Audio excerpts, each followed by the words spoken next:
सांगने मो सांग जनक जो कहूला कौटिकी आण बोलिकी आपण मानू देखा अलरेडी आम गोटे से जो एरिया बसचु आम सेपटे अच्छी से जगहटा जोटा रेमाल कहुए केउंझर अवस्थित आपन को चलतु कतिरू देखेबी रेमाल के पानी अच्छी आपण मैंने खाली देखिए अनुभव करेंगे के पानी अच्छी खाली देखु यहाँ राडरटा यहाँ सीधा रोड आसेपटे है रेमाल डैमटा अच्छी सेपटे आएपटे है घर द्वार अच्छी सेपटे पहाड़ गुरा अच्छी पहाड़ मझीरे ये जो डैमटा बनाई कहुए रेमाल डैम यहाँ कौन जाऊे केउंझर केउंझर नुह केउंझर जिला जाऊँ प्राय तेलकोई ब्लॉक तेलकोई ब्लॉक से जो हरिण फरिण अच्छा कौन पोस्टर मराई गोटे सांग मैंने यही बाट देकी जावाक पड़ो आमको रेमाल डैम एपटे कम होता सांग मैंने आसीगला से भेरे बुलिक आसा पड़ा चलो देखा रेमाल डैम आपन को भी देखू पानी जी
এটা খুলতে দেখবে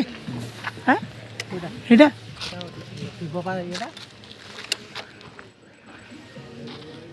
কি বাসনা सांग मैंने बर्तमान आम पहुँच जाइए आसिक रेमाल डैम जेहतु डिसेम्बर मस चलती से जो भोजी हो बहुत मात्रा सेपटे देखुं पछपटे जो पहाड़ अच्छे से पहाड़ भोजी हो सांग मैंने यहाँ देखूँ यहाँ गोटे मानने एठू पाटा खसुच सेपटे गोटे बाट अच्छे सेपटे जा बाहर आसेपटे है मेन गेटा सेपटे सांग मैंने सेपटे है मेन येटा अच्छी बर्तमान आम आसचु एपट को एपटे देखो एपटे भोजी हो देखो सांग मैंने के बड़ बड़ पत्थर अच्छी एपटे लोग सब सेल्फी उठा लगी दुकान भाई बस देखो सेपटे गोटे दही बरा अच्छी चॉकलेट खाइबे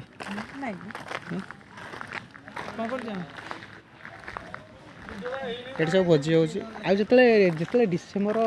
जल्दी सरी सरी आसो से भोजी हो जा गेट कथी करें सांग मैंने जो आगुरी आसलु यहीटा गेटा नाला एबे सांग मैंने गेटा करदे कारण ये छाड़ू ना आगुरी हेने छाड़ूले ए छाड़ू ना बर्तमान देखो जाली फेले दे दी आउ गेट लग जाइए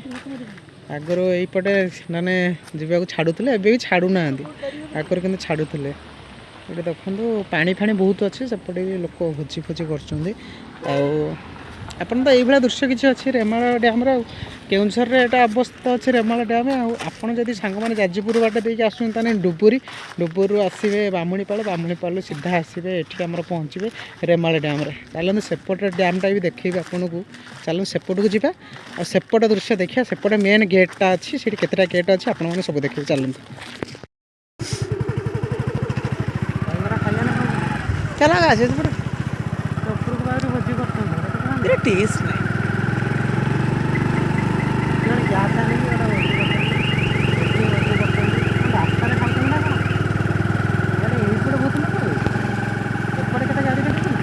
भगवान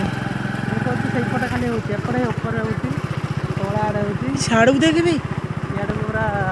गाड़ी खाड़ी एक्चुअली भोजर प्लेसटा यहीपटे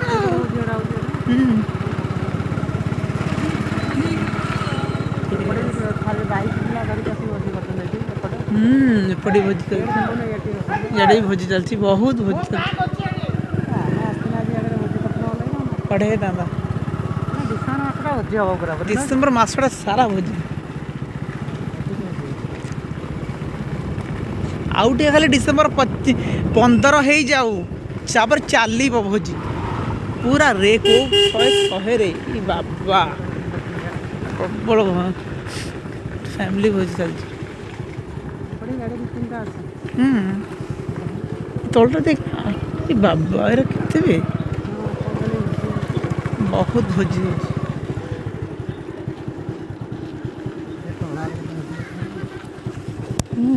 ଫ୍ୟାମିଲି ଭୋଜି କରୁଛନ୍ତି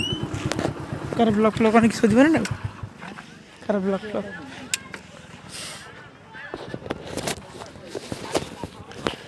ସାଙ୍ଗମାନେ ଏଇଟା ହେଲା ମେନ୍ ଗେଟ୍ ତାର ଯେଉଁଠିକି ପାଣି ଷ୍ଟ୍ରକ୍ ହେଇକି ରୁହେ ଆଉ ଏଠି କେତେଟା ଗେଟ୍ ଅଛି ଆପଣମାନେ ସାଙ୍ଗମାନେ ଦେଖିପାରୁଥିବେ ଏଠି 1 2 3ଟା 1 2 3ଟା 4ଟା ମାନେ 4ଟା ଗେଟ୍ ଅଛି ଆପଣମାନେ ଦେଖନ୍ତୁ ଏଇଠି 4ଟା ଗେଟ୍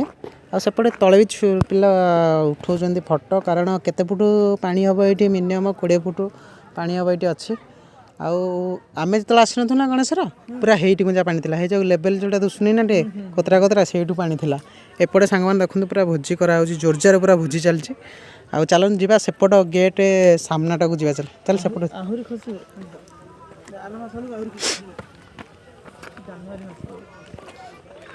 ମୋ ସାଙ୍ଗମାନେ କହିଲା ଟିକେ ଚାଲ ଯିବା ରେମାଳ ଡ୍ୟାମ୍ ବୁଲିବା ପାଇଁ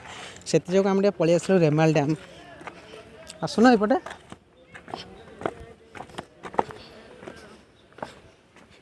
ସାଙ୍ଗମାନେ ଆପଣ ଅନୁମାନ କରନ୍ତୁ ଏଇଟା କେତେ ତଳ ହେବ ମାନେ କେତେ ଫୁଟ ତଳକୁ କେତେ ଫୁଟ ହେବ ମିନିମମ୍ ସାଙ୍ଗମାନେ ମୋ ଅନୁମାନ ଅନୁସାରେ ମିନିମମ୍ ହେବ କେତେ ଫୁଟ ହେବ କହନି 30-40 ଫୁଟ ଖଣ୍ଡେ ହେବ 50 ଫୁଟ ପାର ହେବ 50 ଫୁଟ ପାରିଛ ଦେଖିଲେ ବା ଡର ମାରୁଛି ତଳକୁ ଅନେଇ ଯୁଆଡ଼େ ସାଙ୍ଗମାନେ ଅନେକ ଯୁଆଡ଼େ ଅନେକ ସିଆଡ଼େ ଭୋଜି କରୁଛନ୍ତି ଏ ଦେଖିଆ ଡେଇଁପାରିବୁ ନା ଏଠୁ ଏ ତଳକୁ ରେମାଳ ଦେଖନ୍ତୁ ସାଙ୍ଗମାନେ ରେମାଳ ଦେଖନ୍ତୁ ଏଭଳିଆ କିଛି ବି ଅଛି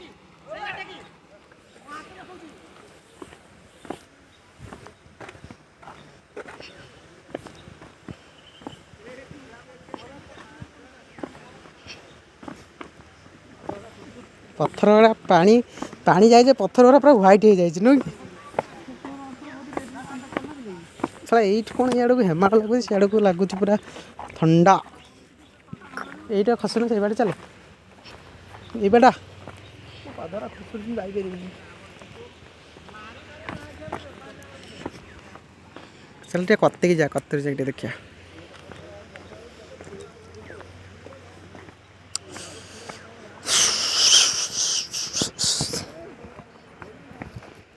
ସେମାନେ ଦେଖନ୍ତୁ ପାଣି ଯାଇକି ନେଳି ପଡ଼ିଯାଇଥିଲା ସବୁରା ଧୀରେ ଧୀରେ ଖସି ଆସୁନ ତଳକୁ ଫଟୋ ଉଠେଇ ତଳେ ଆସେ ଡର ମାରୁଛି ନା କ'ଣ ଡେଇଁ ପଡ଼ ହେଇପଟେ ଆସୁନୁ ହେଇପଟେ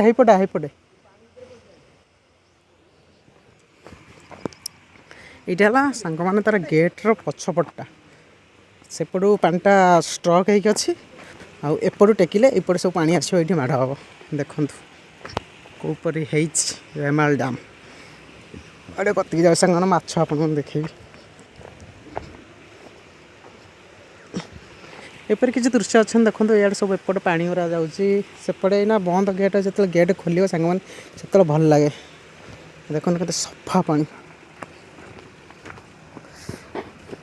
ପୁରା ନିର୍ମଳ ଏଇଠି ଦେଖନ୍ତୁ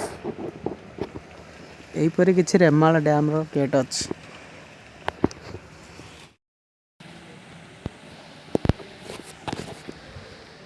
ସାଙ୍ଗମାନେ ଦେଖନ୍ତୁ ପୁରା କତିକି ପଳେଇ ଆସିଛି ରେମାଳ ଡ୍ୟାମ୍ ଏଇଟା ହେଲା ତାର ଗେଟ୍ କେତେ ବଡ଼ ଗେଟ୍ ସାଙ୍ଗମାନେ ଅନୁମାନ କରନ୍ତୁ ଯେତେବେଳେ ପାଣିଟା ଖସୁଥିବ ସେଟା କେଉଁ ମାତ୍ରାରେ ପାଣିଟା ଖସୁଥିବ ଆପଣମାନେ ସାଙ୍ଗମାନେ ଅନୁମାନ କରନ୍ତୁ କେତେ ରେଟ୍ରେ ଖସୁଥିବ ବର୍ତ୍ତମାନ ଏଇନା ପାଣି ଯେଉଁଠି ଯାହା ଲିକେଜ୍ କରୁଛି ଟିକେ ପାଣି ଆସୁଛି କିନ୍ତୁ ଯେତେବେଳେ ବର୍ଷା ଦିନେ ଆସିବ ସାଙ୍ଗମାନେ ପାଣି ପ୍ରବଳ ଖସୁଛି ପାଣି ଆପଣ ଦେଖିବେ ସାଙ୍ଗମାନେ ପାଣି ମାନେ ଏଇଠି ଗୋଟେ ମାଡ଼ଟା ହେଇକି ଏଇପଟୁ ସବୁ ଯାଉଛି ମାଡ଼ ହେଇକି ପାଣିଟା ଏଇଠି ଦେଖନ୍ତୁ ଏଇଠି ପୁରା ନେଳି ହେଇକି ପାଣିଟା ରହିଛି ଦେଖନ୍ତୁ ସାଙ୍ଗମାନେ ଏଠି ନେଳି ହେଇକି ପାଣିଟା ପୁରା ରହିଛି।